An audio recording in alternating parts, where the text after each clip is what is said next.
Olá, bem-vindo a Provérbios para Viver Bem, um tempo devocional no livro de Provérbios com a sua sabedoria prática para o nosso dia-a-dia. Nós vamos entrar no capítulo 6. O capítulo 6 naturalmente é dividido por pequenos tópicos que ele vai mencionar ao longo do capítulo e nós vamos começar com os primeiros versículos que falam sobre fiança ou assumir o ato de ser fiador. Fiador é alguém que dá o seu nome e os seus bens para garantir a dívida de outro. Outra pessoa fica com a dívida, mas alguém assume a responsabilidade de pagar a dívida daquela pessoa se aquela pessoa falhar na sua capacidade. Se aquela pessoa falir ou simplesmente não quiser pagar, o fiador vai ter que pagar com os seus recursos, colocando até os seus bens para que seja uma garantia, não é? A fiança tem a ver com garantia, para que a pessoa que vai emprestar ou dar poder estar segura de que aquele que está a adquirir vai realmente fazê-lo. Normalmente acontece quando há alguma dúvida. Esta pessoa não tem certeza absoluta que essa pessoa vai conseguir pagar. Ela não tem recursos por aí além, ela não tem nenhum bem para garantir isto. Então alguém que tem os bens assume esta responsabilidade e fica como fiador. O ato da fiança é uma coisa extremamente antigo. Nós não temos uma noção exata de quando começou. A primeira expressão bíblica que aparece para mencionar algo parecido está lá no livro de Gênesis, quando Judá assume, capítulo 43, assume a responsabilidade, ele se coloca como fiador por Benjamim. No Novo Testamento nós temos uma expressão muito bela, mas aí tem a ver mais com a questão espiritual, em que Paulo assume como fiador de Onésimo diante de Filemão. Ele diz, se ele tem alguma dívida, eu pago. Vamos ver o que é que o texto bíblico diz? Então, Provérbios 6, primeiros versículos falam sobre fiador e ele diz o seguinte: Filho meu, se ficaste por fiador do teu companheiro e se te empenhaste ao estranho, estás enredado com o que dizem os teus lábios, estás preso com as palavras da tua boca. Agora, pois, faz isto, filho meu, e livra-te, pois caíste nas mãos do teu companheiro. Vai, prostra-te, importuna o teu companheiro, não deixes sono aos teus olhos, nem repouso às tuas pálpebras. Livra-te como a gazela da mão do caçador e como a ave da mão do passarinheiro. Não é a única vez que nós vamos encontrar textos sobre o fiador aqui.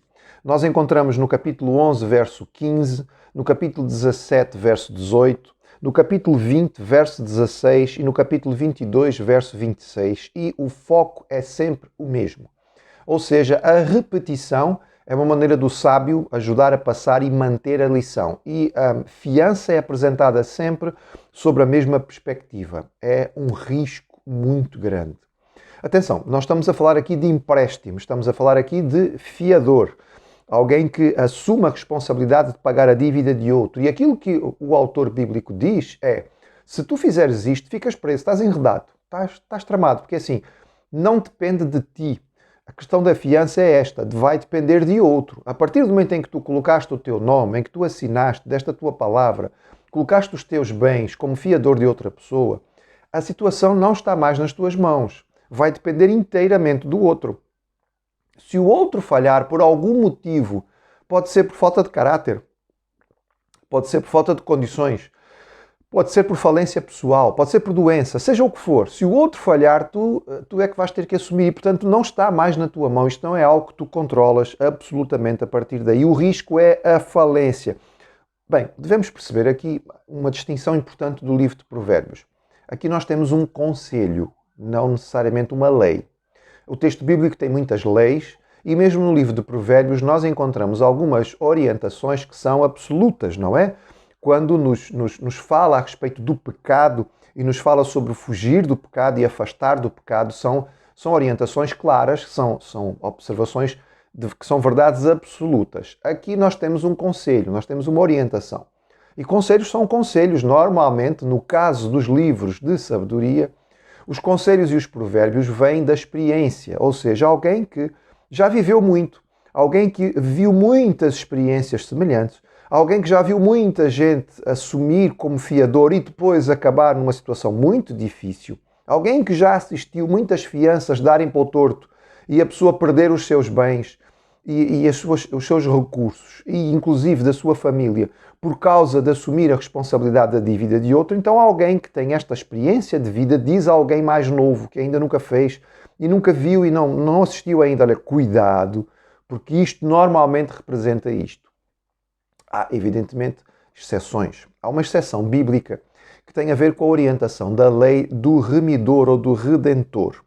É verdade que aqui não havia necessariamente o assumir a fiança, havia uma responsabilidade familiar.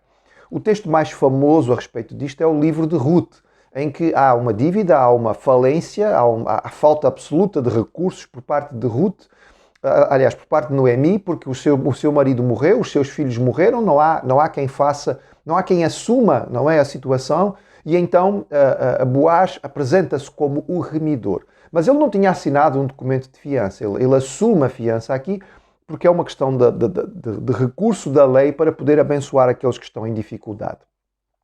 A declaração feita pelo sábio aqui dificilmente podia ser mais dura. Ele é mesmo muito claro, ele diz, olha, isto é de evitar absolutamente.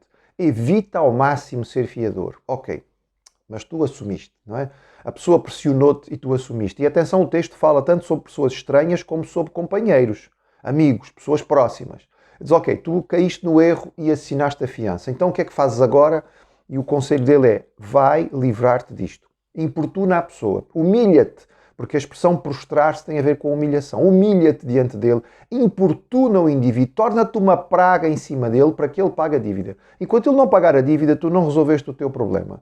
Se for preciso, até ajuda, mas faz alguma coisa para que esta situação fique resolvida e tu fiques livre desta situação, porque senão o risco para ti, o risco para os teus é muito grande. A imagem, e é comum, o sábio usa muitas ilustrações, é interessante, é a ideia de um animal que ficou preso numa armadilha, não é? Seja uma gazela ou uma ave ficou presa numa armadilha que foi preparada por um caçador, portanto, foi engodado, ficou amarrado ou ficou preso e está a lutar terrivelmente. Não sei se já assistiram alguma vez o animal que é preso numa armadilha, ele luta ferozmente, ele sabe que a vida dele depende disto.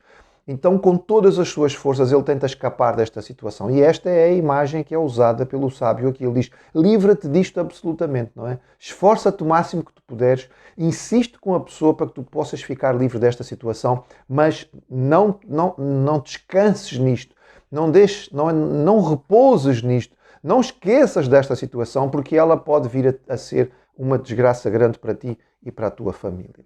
Nós talvez possamos pensar quais seriam as soluções para uma situação destas, de alguém que se nos pede então para nós podermos fazer como fiador. Se nós temos eventualmente alguém que é familiar, muito próximo, alguém a que apesar de tudo nós percebemos que nos transmite muita confiança, pronto, casos e casos, não é? Nós temos que avaliar cada um por si e não fazermos dogma desta situação. Mas o ensino bíblico, de um modo geral, é este: evita. Alguém vai-te pedir alguma coisa, tens condições de dar? Dá. Esta é a melhor coisa. Está resolvida a situação, tu abençoaste com aquilo que tu podias.